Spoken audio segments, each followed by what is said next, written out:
Balitang sports naman tayo mga ka-A to Z. Mahigit 70 araw na lang ay magsisimula na ang pinaka-inaabangang 2024 Paris Olympics.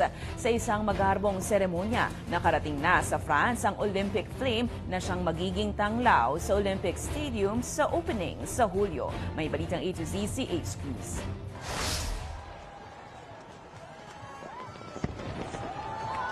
Sa fireworks na kakulay ng bandila ng France, dumating na sa port city ng Marseille ang barko lula ng Olympic Flame. Bumiyahe ng 12 araw ang antigong barko mula sa Greece, ang lugar kung saan nagmula ang Ancient Olympics. Mahigit 1,000 katao ang sumalubong, kabilang na riyan sina French President Emmanuel at First Lady Brigitte Macron. Sa ere, nagpakitang gilas ang Precision Aerobatic Display Team ng French Air and Space Force.